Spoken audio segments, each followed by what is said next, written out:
Hey folks, this is Guru Mayor. Welcome to our Hangout series, Problem Emotions and Happy Solutions.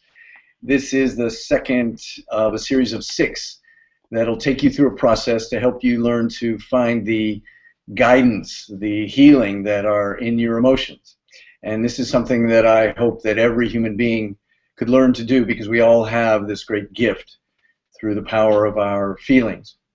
So last time we talked about the general overview, that just to get the idea that emotions are our friends. And I asked you to just live with that thought for a while, and just you might begin to see things differently when difficult emotions arise, and you just say, well, there's something here trying to help me. And so I hope you did that, and today we're going to get into the first of 4 steps that are very easy, very natural for everyone to learn to do, to work with their emotions in a positive way. And those 4 steps, you might remember, are just stop and feel, look for the source, listen for solutions, and then take action if that's necessary. And in the 6th of our series, we'll talk about a 5th step, which is to practice regularly. So if emotions are friends, we're going to jump in today with part 1, stop and feel. So if emotions are our friends, imagine if you had any other relationship with a person that either had hurt you in the past, who intimidated you, who you didn't know very well. You probably wouldn't be that comfortable with them. Well, if you wanted a better relationship, which you want with your emotions, how would you do that? Well, you would want to feel safe. So you might spend some time communicating, relating, and again, spending some time with that person until there was established a comfortable rapport. So that's what you need to do to learn to work with your emotions. And it's very simple. You can't do this conceptually. You can't, this is organic. You didn't learn to walk or talk by somebody getting up and telling you about it. You had to try it yourself, and then you learned. And this is very much that way. So if you want to spend some time learning to listen to your emotions, you've got to talk in the language of the emotions. And the language of the emotions is sensation, is feeling. So that's why I say stop and feel. Now, to be able to stop and feel, you might not be excited to do that if anxiety has bothered you, if depression has really slammed you, if anger has been really out of control. You'd be like, why do I want to go to talk to that guy? Well, so here's how we can build some safety. You need 2 things. You need strength, and you also need clarity. So you don't want just strength so you're so tough that you can ignore it. You need a sensitivity. You need that clarity and sensitivity, the strength on the one hand, and the awareness to know what's happening on the other hand. Well, there's many ways to get that, and one of the best ways I know of is with the breath. So we're going to do a short 3-minute breathing exercise here today that really is essential to giving you both strength and clarity. There's other ways to do it, but this works so quickly. Now I'm about to show you how to do that. Don't just sit there and watch me, or you won't get anything. It'll look funny, you know. Jump in, be willing to jump in. Nobody's watching you. You're at home, right? And just follow along with me. So put your fingers like this, and then put it down a little lower in front of your chest. Okay? You're going to inhale in 1 deep breath through the nose, and then blow out through puckered lips in 8 strong puffs. By the end of the 8th puff, you're completely out of air. And those puffs are driven by a strong pulse backwards in your navel. So it'll sound like this.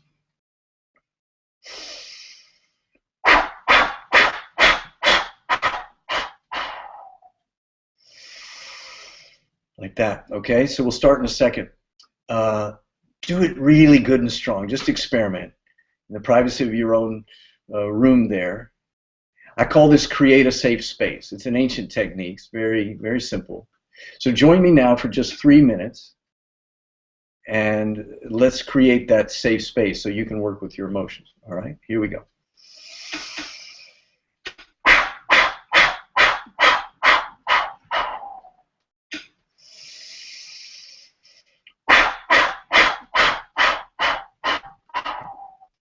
Okay, keep going at your own pace. Maybe you're a little slower, a little faster than I was.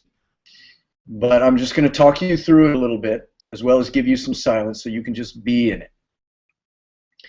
In the first minute or so, you're just kind of getting used to all the logistics. Your belly's moving really strong, blowing out in 8 strong puffs. So as you get used to it, your mind can start calming down. You're breathing as if you're pretty excited, so that can stir your mind up. But if you just put a little intention behind it, this strong breath will make your mind calmer and clearer. It's like cleaning the window so you can see through it a little bit. And it's good to do this exercise even longer, but just for the sake of a sample, just watch what can happen in 3 short minutes. You're about 1.5 minutes into it. I hope you're not just sitting there listening to me, or you're just not going to get it. So please, jump in. Just try a little breathing technique. It's just a mindfulness technique.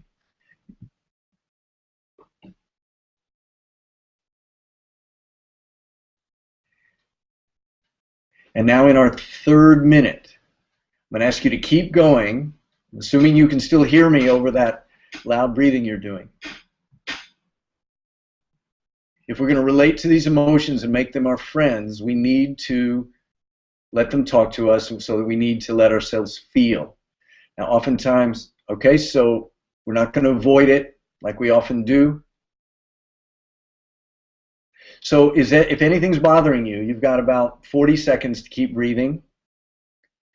But in the midst of this breathing, feeling safe and strong and clear, if anything at all has been bothering you today, yesterday, in your life, 10 years ago, let it come to mind now. And if you want to prompt it a little bit, then just go to a memory that you know has bothered you in the past. Okay, so now you're breathing, you've got strength and you've got clarity, and you're letting these memories bring up feelings right now. Okay, I can promise you I've done this with hundreds of people, and you'll be safe. The intensity of the feelings will be dependent on your history, how recent it was, how intense it was. There are a lot of variables, but you can be safe. So now, inhale deeply, hold your breath, and press the fingers firmly together. Eyes are still closed. Press, press, press, and hold. Now blow powerfully out through your mouth. We're going to do it twice more. Inhale, deep, deep, deep. Now hold that and press the breath. Press the fingers. Pressure, and blow it out. And one more time, please. Inhale and press, and let it go. Now relax, relax. Keep your eyes closed. Sit there. Just listen to my voice. Emotions have energy, so let these emotions that you've brought to mind be felt by you. There's a physical component. You feel it in your body. Where do you feel it? It may be stronger in one area than the other. Just be creative and allow yourself to feel. What does it feel like there? Tight, dark, hard, pressure, prickly. I want you to stay with the mind quiet, but listening to the body. There's a physical component that helps you feel the emotion, but there's a non-physical component. Let this energy just flow through your body. Maybe it's stuck, maybe it's moving, but don't resist it in any way. Just let yourself feel, let the energy flow.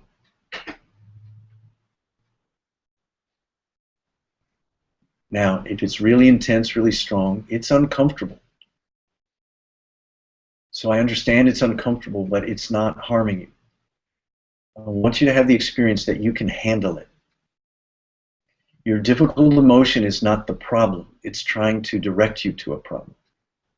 The first thing you have to do is feel safe listening to it.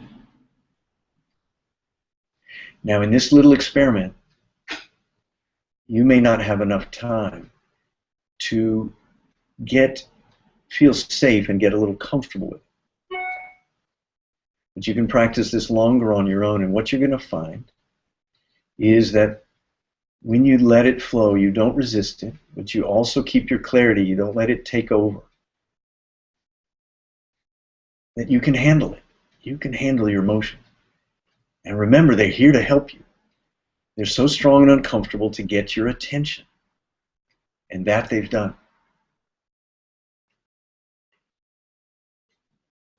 And for 99.9% of the people I've worked with, if you give it a little time, it starts feeling not so strong, not so bad. So see, that may not be happening for you yet, but you can practice this over and over until you find, yeah, it's uncomfortable, but it's not intimidating. I could actually sit there and talk to this feeling. And that's what we'll do next time. So just realize that you were fine, you breathed, and then you felt, and you were okay. So now take a deep breath in, let it out, come on back, slowly open your eyes. And here you are, you survived that. You've survived those feelings. And if you can, you're beginning to listen to them. That's the first step. So what I'd like for you to do next is practice this. You could practice it many times a day or once a day, but sit with it until you do feel at least safe, if not comfortable. And see the difference between the feeling being uncomfortable and you being able to handle it. That'll mean you won't run away from it. You'll begin to be able to be in a dialogue with it. And this dialogue, this information that is in this emotion is coming from a very deep place in your soul. That's why the emotions are the senses of the soul. So please practice, and next week we'll come back and do step 2, which is find the source. And it'll be fun. So you can listen to this video again and practice it every day. Practice on your own, very simple to do. And next week we'll come back for the third part of this series of Google Hangouts, Problem Emotions and Happy Solutions. All right, folks, be well, feel well, take care. See you next time.